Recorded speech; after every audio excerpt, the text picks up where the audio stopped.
पक्ष सभागृहात अमित शहांच्या राजीनाम्याची मागणी तो सभागृहात मागू. जर त्यांनी काश्मीरवर चर्चा करण्याची हिंमत सभागृहात दाखवली तर मी राजीनामा मागेन. लोकसभेत आमचे नेते राजीनामे मागतात आणि मी सांगतो जेव्हा हे सुरू होईल तेव्हा सगळे राजीनामा मागतील. त्यांनाही माहिती आहे. म्हणजे शरद पवार ही राजीनामा मागतील. बघा, ज्याला या नरसंहाराचा प्रचंड तिटकारा आलेला आहे किंवा नरसंहाराविषयी जे अस्वस्थ आहेत ते गृहमंत्र्यांचा राजीनामा मागतील.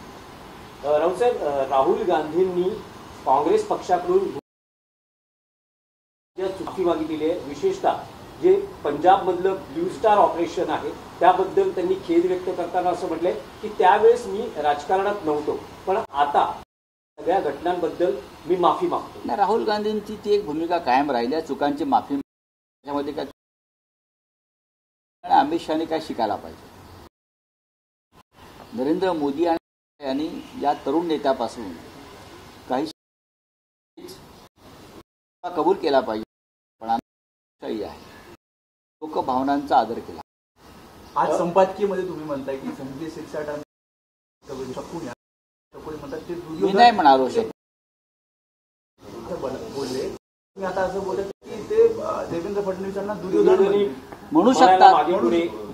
जर ते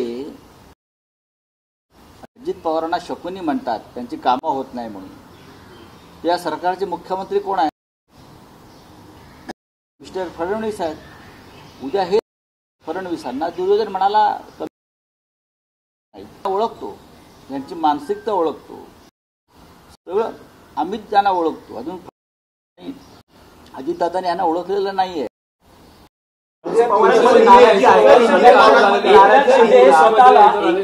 स्वतःला माजी मुख्यमंत्री म्हणून घ्यायला तयार नसतील तर त्यांनी स्वतःला सदैव भावी मुख्यमंत्री म्हणून घ्यायला हरकत नाही असंही तुम्ही सामनात म्हटलं. हो, कारण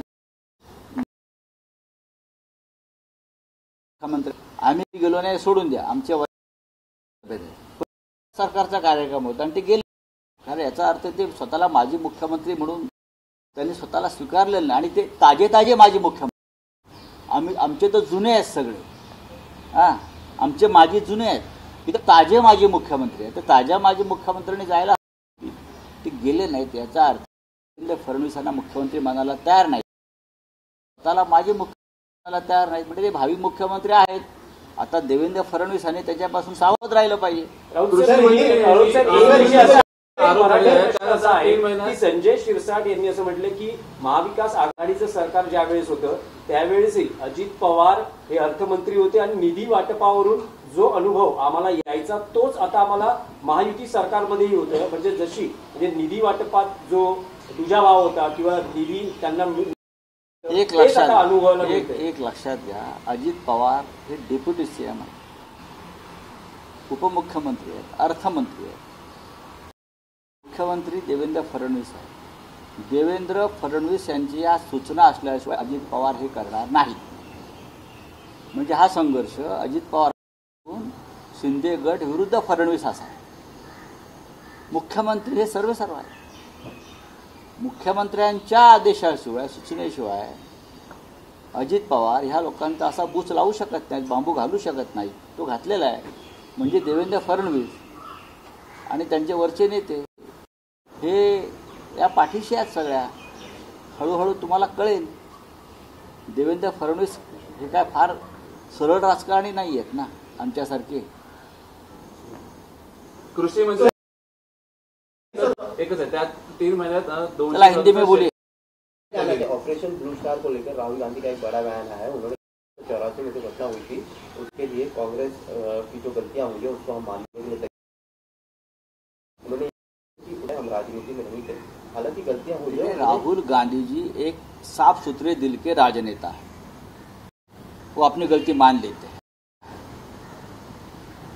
ऐसे नेता राजनीति में देश के है. हमारा जिस ऑपरेशन ब्लू स्टार के बाद में हमने एक प्रधानमंत्री को, आर्मी के जनरल को खोया, लेकिन वो उस वक्त की जरूरत थी. लेकिन राहुल जी ने आज ये बात स्वीकार की कि गलती थी, मैं राजनीति में नहीं था. गलती मानना राजनीति में ये बड़ी बात है, बड़ी दिल की बात है. और हमारे प्रधानमंत्री मोदी जी और गृह मंत्री शाह जी ने ये बात राहुल जी से सीखनी चाहिए कि गलती माननी चाहिए और आगे जाना चाहिए। राहुल जी ने करके दिखाया है। राजनाथ सिंह का एक बयान आया है, डिफेंस मिनिस्टर है वो, उनका एक बयान आया है कि दुश्मनों जो कश्मीर के बाद दुश्मनों को उन्हीं के स्टाइल में जवाब दिया जाएगा। 14 दिन इस घटना को बीत चुके हैं लगभग, लेकिन तेरहवीं हो गई ना, कल 13वीं हो गई और हम लोग इंतजार कर रहे हैं कि कब करारा जवाब दिया जाएगा, जवाब मिले।